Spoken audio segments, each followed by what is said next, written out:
আমি হলাম অসুর। রোহিতে আমার প্রিয় গান মন ছাড়া কি। ও বাবা, না না স্পিক, এটা আমার পক্ষে অসম্ভব। আমি যদি গান গাই তাহলে মানে সুর লজ্জা পেতে পারে। সো সেক্ষেত্রে অসুর, অসুর, একদম অসুর, একদমই অসুর। আমি গান গাইতে পারি না, কখনো চেষ্টাও করি না গান গাইতে।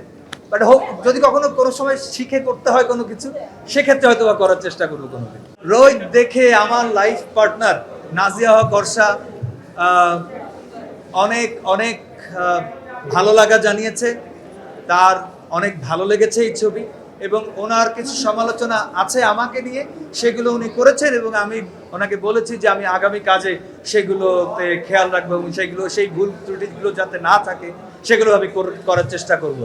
রোহিত দিয়ে ভালো কথা তো সব, মানে আমি অনেক অনেক অনেক শুনেছি, অনেক দেখেছি, অনেকে পার্সোনালি জানিয়েছেন, অনেকে অন্যান্য বিভিন্ন মাধ্যমে জানিয়েছেন, লিখেছেন দেখে, কেউ হয়তো বা বার্তা পাঠিয়েছেন বিভিন্নভাবে।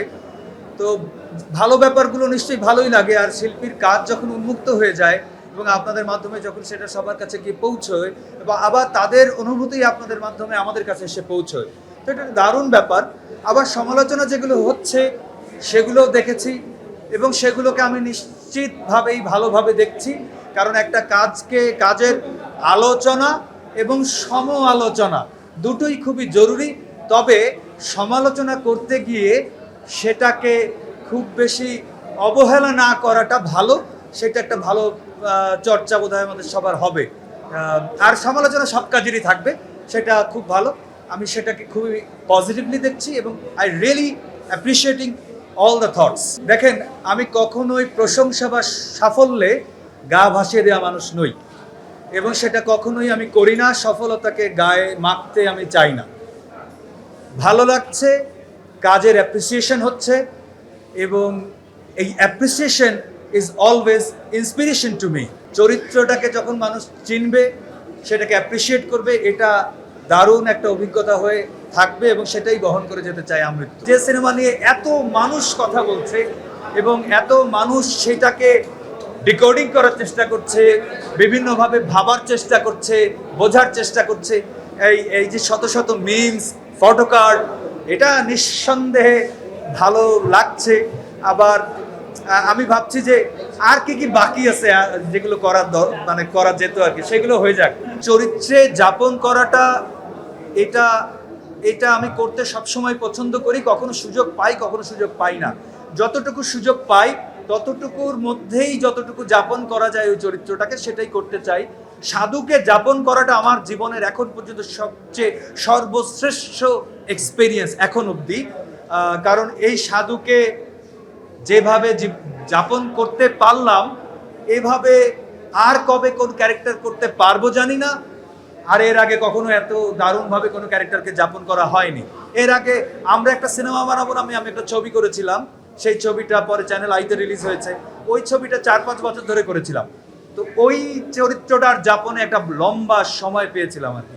বাট এখন এইটাতে যে সময়টা পেলাম, তাতে আমার মনে হয় আমি আমার লাইফের বেস্ট এক্সপিরিয়েন্সটা করে ফেলেছি। একটা চরিত্রে যাপন করতে, ওটাকে বুঝতে এবং ওইটা নিয়ে এই যে শ্যুটটা করবো বা মানুষের সামনে যে আসবো ক্যারেক্টারটা নিয়ে, এটা করতে একটু দীর্ঘ সময়ের দরকার হয়। আমার একটা স্টাডি লাগে, ওই ক্যারেক্টারটাকে খুঁজে পেতে হয়, ওই ক্যারেক্টারটার ছোট ছোট ডিটেইল খুঁজে বের করতে হয়, নর্মস খুঁজে বের করতে হয়, ক্যারেক্টারটা কিভাবে হাঁটবে, কিভাবে কথা বলবে, কিভাবে দাঁড়াবে, কিভাবে কোন মুডের সঙ্গে কিভাবে রিয়্যাক্ট করবে। I don't act, actually I react. So ওই রিয়াকশনগুলোকে খোঁজার জন্য, ওই ক্যারেক্টারটার স্ট্রাকচার দাঁড় করানোর জন্য আমার সময় লাগে। আমাকে একটু গবেষণা করতে হয় ওটা নিয়ে, নিজের মধ্যে নিজের সাথে অনেক বোঝাপড়া করতে হয়। অনেক সময় এমনও গেছে যে আসলে আমার নিজের সঙ্গে এই চরিত্রটার আলাদা কি আছে আর কি আমার নিজের সঙ্গে এই চরিত্রের মিল আছে, সেই মিল অমিলগুলো খুঁজে বের করে তারপরে হয়তো বা এই চরিত্রটার পোর্ট্রেয়ালটা আসতে হয়। এবং finally director's vision is the main thing what we do on screen.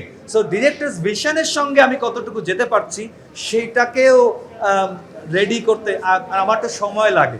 আমি হুট করেই পারি না স্ক্রিপ্ট পড়েই ডায়লগটা দিয়ে ফেলতে আর কি। এটা আমার জন্য একটু টাফ লাগে। আমার জন্য মনে হয় যে ক্যারেক্টারটার সঙ্গে জাস্টিসটা করা হলো না যদি আমি গিয়েই স্ক্রিপ্টটা পড়ে টাপ করে বলে ফেলতে পারতাম। আমি অতটা ভালো অ্যাক্টর নই আসলে, আমি একটু মূর্খ অ্যাক্টর। চেষ্টা করে যাচ্ছি, আমি স্টিল শিক্ষানবিশ।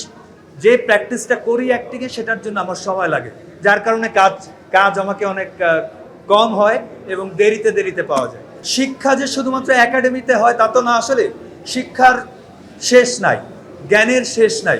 তো আমি কাজের মাধ্যমে শেখায় বিশ্বাস করি। তো যে পড়াটা পড়েছি একাডেমিক্যালি, আমি অ্যাক্টিংয়ে মাস্টার্স করেছি, এটা ট্রু, কিন্তু ওখানে তো বইয়ে পড়া আর প্র্যাকটিক্যালি থিয়েটারে শেখা, কিন্তু স্ক্রিনে এটা আকাশ আর পাতালের পার্থক্য। সেই পার্থক্যটাকে রপ্ত করতে হলে সেটা কাজ করে করে শিখতে হয়। তো সেই জায়গায় আমি স্টিল শিখে যাচ্ছি। আমার মনে হয় আমি যতদিন বেঁচে থাকবো হয়তো শিখতে শিখতেই চলে যাবো আর কি।